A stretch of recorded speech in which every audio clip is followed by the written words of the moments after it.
السلام علیکم ورحمۃ اللہ وبرکاتہ۔ الحمدللہ ذی الفضل والاحسان انزل کتابہ فحفظہ من الزیادۃ والنقصان ویسر حفظہ حتی اظہرہ صغار البلدان والصلاة والسلام علی رسولہ انزل علیہ الفرقان، اما بعد۔ صدر مسابقہ، اساتذہ اکرام اور عزیز ساتھیوں، سب سے پہلے میں اللہ تعالیٰ کا شکر ادا کرتا ہوں جنہوں نے مجھ جیسے حقیر و نادہ طالب کو اہل قرآن کے شبہات اور ان کا ازالہ پر چند صفحات سیاہ کرنے کا موقع عطا فرمایا۔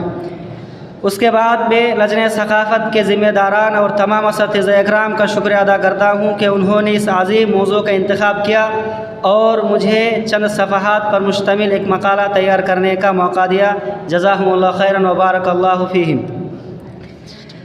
قرآن مجید تعالیٰ کی سب سے افضل کتاب ہے اور اپنی فصاحت و بلاغت کے اعتبار سے بے مثال ہے، جن کو رسول اللہ صلی اللہ علیہ وسلم نے لوگوں کے درمیان مفصل انداز میں بیان فرمایا۔ اللہ تعالیٰ کا فرمان وَأَنزَلْنَا إِلَيْكَ الذِّكْرَ لِتُبَيِّنَ لِلنَّاسِ مَا نُزِّلَ إِلَيْهِمْ وَلَعَلَّهُمْ يَتَفَكَّرُونَ۔ لیکن بعض فرقے ایسے ہیں جو صرف قرآن ہی کو مصدر اصلی مانتے ہیں اور بہت سارے غلط شبہات کو اپنا مذہب تسلیم کرتے ہیں، جن کو ہم اہل قرآن کے نام سے جانتے ہیں۔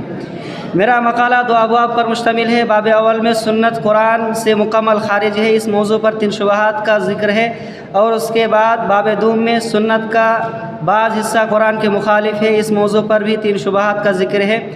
آخر میں مقالہ کا خلاصہ ذکر کیا گیا ہے۔ باب اول، اس میں سنت قرآن کے مخالف خارج ہیں۔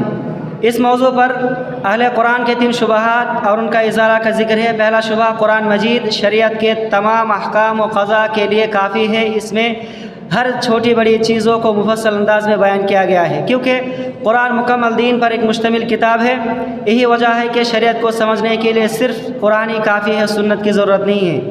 ان لوگوں کی دلیلوں میں سے ما فرطنا فی الکتاب من شیء، وجہ استدلال مذکورہ آیت میں اللہ تعالیٰ نے فرمایا کہ ہر چھوٹی بڑی چیزوں کو قرآن میں ذکر کیا گیا ہے۔ دوسری دلیل، ما کان حدیثا یفترى ولکن تصدیق الذی بین یدیہ وتفصیل کل شیء وہدی ورحمۃ لقوم یوقنون۔ وجہ استدلال، قرآن میں ہر چیز کو مفصل انداز میں بیان کیا گیا ہے، جیسے آیت میں موجود ہے تفصیل کل شیء۔ اگر ہر چیز کو مفصل انداز میں ذکر کیا گیا ہے تو سنت کی کیا ضرورت ہے؟ تیسری دلیل، ان ہوا الا ذکر و قرآن مبین۔ وجہ استدلال، مذکورہ آیت میں اللہ تعالیٰ نے قرآن کی صفت مبین لائی ہے، جس سے ان لوگوں کی تردید ہوتی ہے جو لوگ کہتے ہیں ان السنت مبینۃ للقرآن مفصلہ۔ شبہ کا جواب اور اس کی تردید۔ مذکورہ شبہ قرآن مجید سے دوری اور ان کے آیاتوں کو نہ سمجھنے کی بنا پر ہے، کیونکہ پوری امت کا اجماع ہے کہ قرآن میں شرعی احکامات مجمل اور مفصل دونوں موجود ہیں، اور رسول اللہ صلی اللہ علیہ وسلم ان مجمل چیزوں کو مفصل انداز میں بیان کرنے والے ہیں۔ اللہ تعالیٰ کا فرمان وَأَنزَلْنَا إِلَيْكَ الذِّكْرَ لِتُبَيِّنَ لِلنَّاسِ مَا نُزِّلَ إِلَيْهِمْ وَلَعَلَّهُمْ يَتَفَكَّرُونَ۔ جہاں تک ان لوگوں کی دلیلوں کی بات ہے تو پہلی دلیل ما فرطنا فی الکتاب من شیء، اس کے بارے میں جمہور مفسرین کا کہنا ہے کہ کتاب سے حقیقی قرآن مراد نہیں ہے بلکہ لوح محفوظ مراد ہے۔ اور دوسری دلیل و تفصیل کل شیء، اس کے بارے میں امام شوکانی رحمہ اللہ فتح القدیر میں لکھتے ہیں فصل اللہ بین حلالہ و حرامہ و طاعتہ و معصیتہ۔ اور تیسری دلیل وان هو الا ذکر و قرآن مبین، تو اس کے بارے میں امام جریر الطبری تفسیر الطبری میں لکھتے ہیں یبین لمن تدبر بعقل ولب انہ تنزیل من اللہ انزل الی محمد وانہ لیس بشعر ولا مع کاہن۔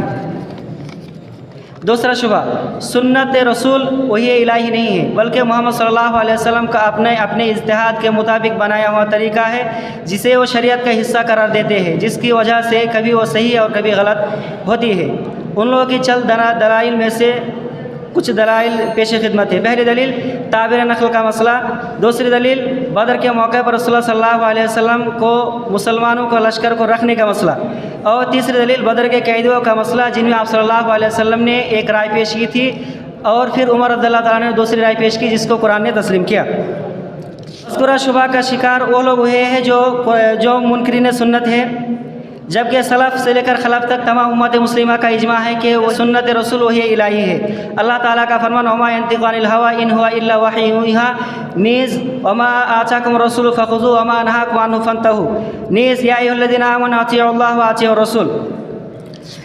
تیسرا شبہ، رسول اللہ صلی اللہ علیہ وسلم سنت کو نہ شریعت سمجھتے تھے اور نہ ہی شرعی مصدر کا حصہ سمجھتے تھے۔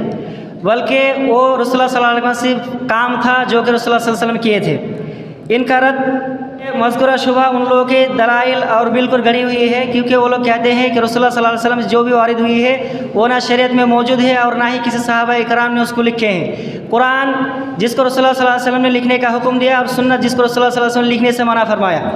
اس کی دلیل دو طرح سے موجود ہے۔ پہلی دلیل میں رسول اللہ صلی اللہ علیہ وسلم نے سنت کو لکھنے سے منع فرمایا، وہ اس لیے کہ تاکہ سنت اور قرآن میں خلط ملط نہ واقع ہو۔ پھر آخر میں رسول اللہ صلی اللہ علیہ وسلم نے سنت کو لکھنے کا حکم دیا۔ اس کے بعد میں 3 شبہات کا اور ذکر کیا ہوں جو کہ وقت کی بنا پر چھوڑنا مناسب سمجھ رہا ہوں۔